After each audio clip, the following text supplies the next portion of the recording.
Welcome to Jars to Tables, meal ideas in under 15 minutes or so, for those of us that like to store our food for long-term use and going on camping and travelling and all sorts of reasons. But anyway, today we're looking at books, and there's a lot of people out there that are like, why have books? We have the internet, it's at our disposal, why bother?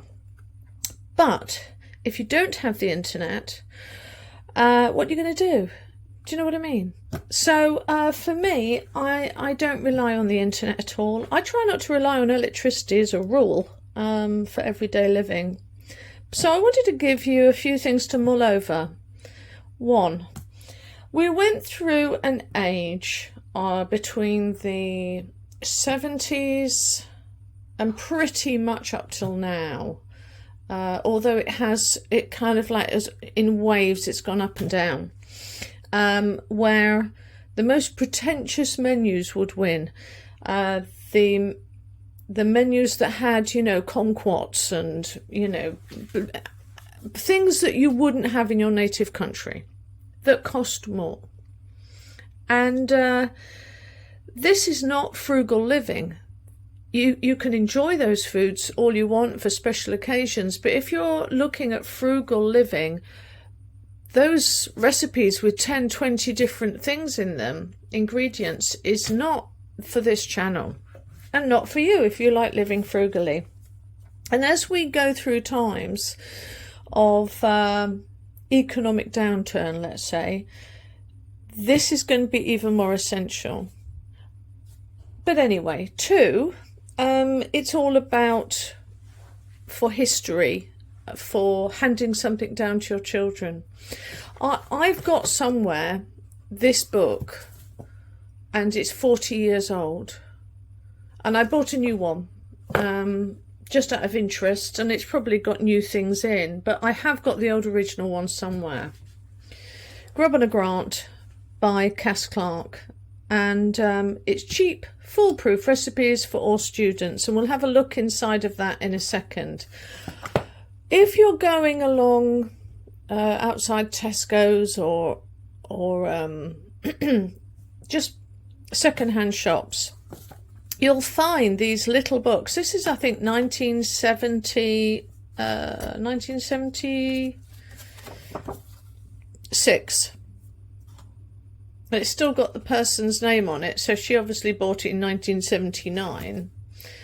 And it's full of the most amazing recipes, and it's got it split into sections of Mexican dish, meats, poultry, jams and jellies. But when you look at them, there isn't that many ingredients on them, and what there is the sort of things you'd have in your cupboard anyway.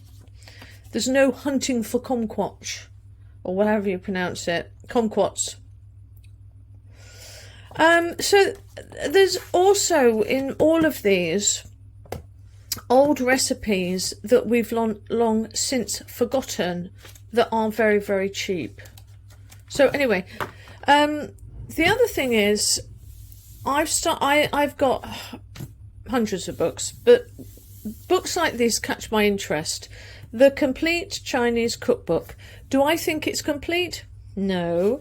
Do I think it's perfect? Probably not. But what it does is just give me, let's go to the, so you've got side dishes, sweets, soups, snack starters, and I found that the recipe is, because this is a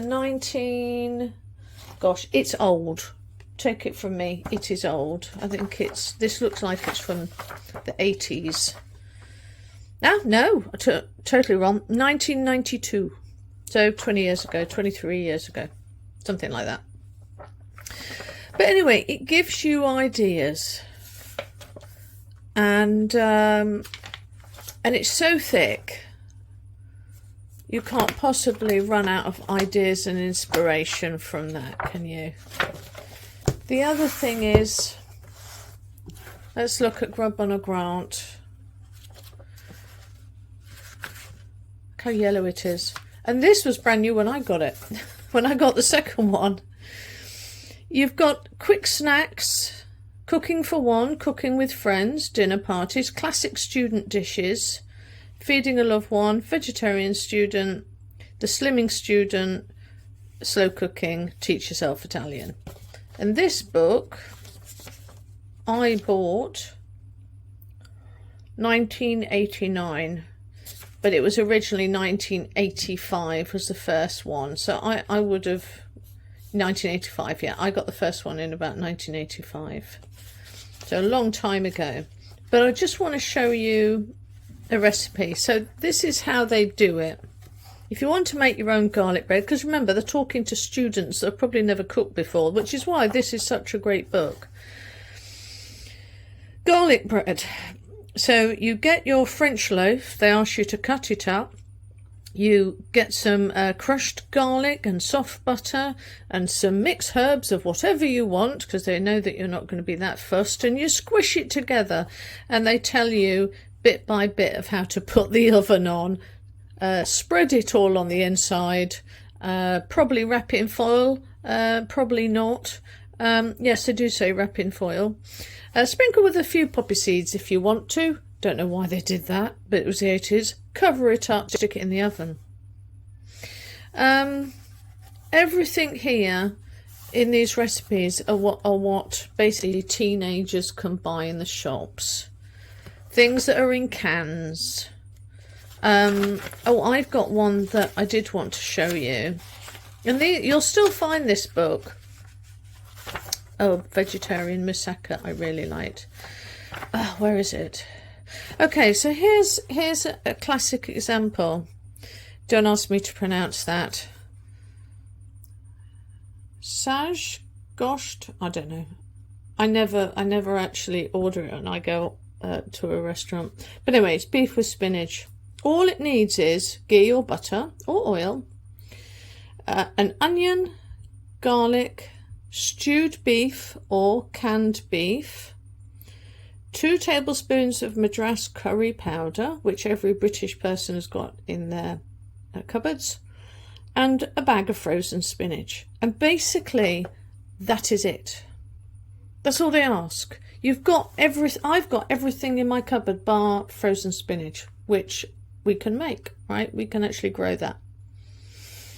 It's simple, very short, easy to follow recipes that will make you happy.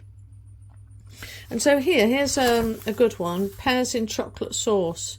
So if your kids are just craving something, you've got some chocolate, honey or golden syrup, a tablespoon of cream and a canned pears, and out of that they make dessert. Incredible.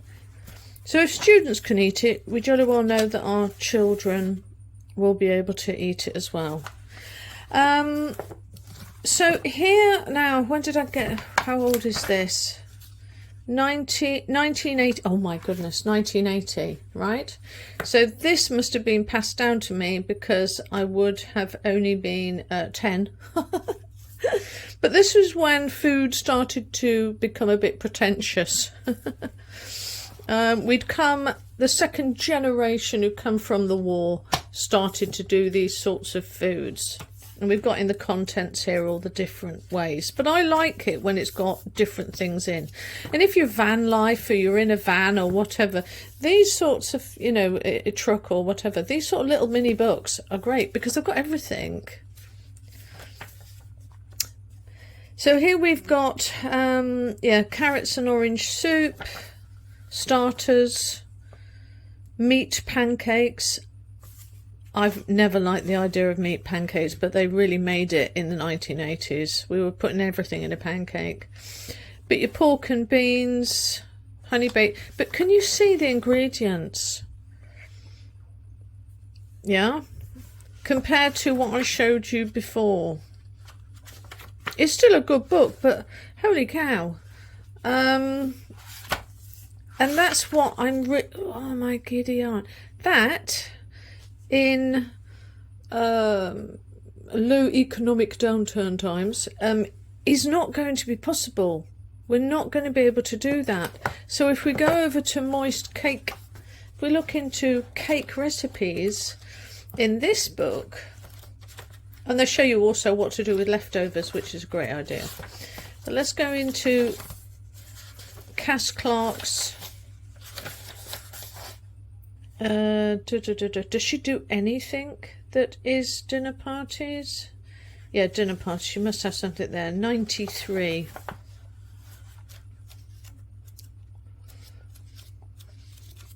Get there in a minute. So she's got, that's her shopping list of everything for a whole dinner party. Cheese and crackers. We don't want that one. Cheese. Oh, she always says cheese and crackers because it's a cheap thing in those days. Chocolate rum mousse. Ice cream. Shows you how to make your own ice cream. Oriental fruit salad. Feeding the loved one. There's got to be a cake here. Yeah, she just puts tipsy fruit salad. Which basically is an orange, an apple, a banana, and then some Secure, and splash it over and give it a shake. I mean, that's it. Great for mum and great for the pocket. Honey and almond yogurt. That's dessert. Natural yogurt, clear honey, and a few almonds sprinkled over. That is dessert. So going back to, I know I'm sort of plugging her a bit. But it really, oh, her I'm not a vegetarian, obviously, but there's a vegetarian dish that I used to use all the time, and it was like a lentil and vegetable, God, what was it? Curry. It was the lentil curry. So here you've got the lentil curry. 1 small onion, red split lentils, oil for frying, a teaspoon of curry powder, a tablespoon of tomato puree, and then some mixed diced vegetables. That is it. And it's this type of menus which are going to sustain people, because we're so used to being able to just pop into the supermarket and get everything. Where, look at this, chili beef goulash, canned beans in a chili sauce. Well, you can stockpile some of those, can't we? They're always useful to have. Half a green pepper, which you can grow yourself, a teaspoon of paprika, a tablespoon natural yogurt. Done. Boom. That's dinner. Do you see my point? It's having a different mindset. It's changing from kind of these sorts of extravagant menus, which I'll have way too many ingredients in, although there is some. This automatically opens here because of the potato cakes and Swede with bacon recipes that I do love. But there's a lot of ingredients that in difficult times you might not be able to get hold of. Because I remember I grew up, look at that, bloody hell. When I grew up, my parents were still they were still aware of the past, and they're very aware of what their parents went through with rationing. And rationing was hard, doable, but it wasn't easy. And they remember growing up with parents, because rationing didn't stop the minute, everything, I won't say the word, but everything finished. It didn't dissipate, it carried on for years. And after that, that generation struggled to validate on spending loads for food, because they just weren't used to it. So my mum's generation, where my mum went out to work and money, kind of went up, all of these big books with huge amounts of ingredients kind of sprouted up.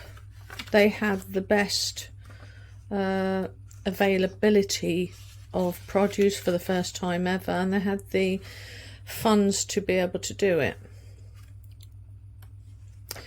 Anyway, it's a bit of a meander, but I really wanted to, some of these are good, but, this was at the richest time of the UK in modern history. So there's some things you can take, some things you can't.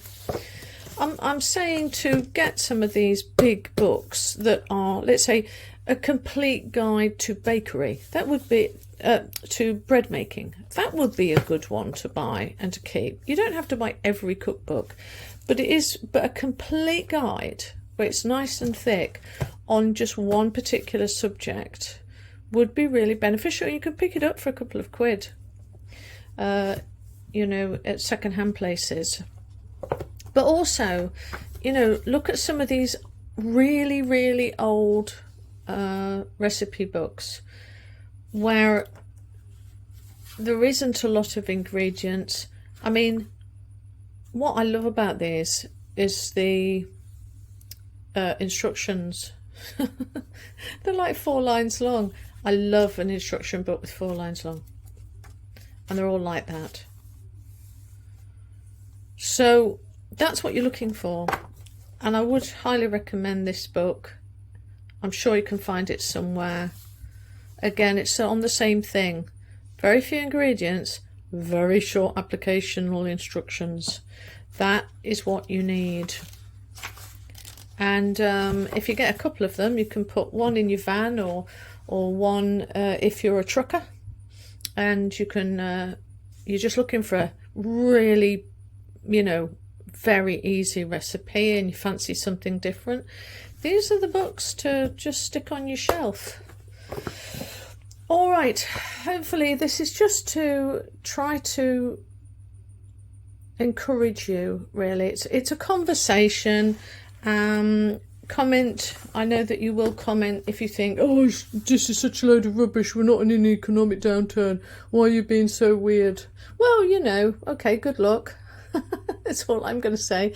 Good luck if you're going to not realise that some things may not be on the shelves, and if they are on the shelves, they're going to be very expensive.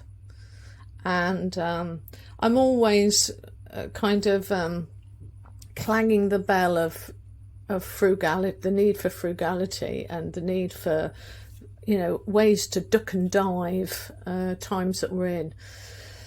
It's a doomsday sort of person, but probably I was born to live in a time such as this, because it's all about being prepared. And if you're prepared, you can have fun. If you're prepared, you can be organised and ready for it, and there's no need to panic, is there? Because you've got everything sorted. Anyway, right, I've waffled enough. Yeah. Bye.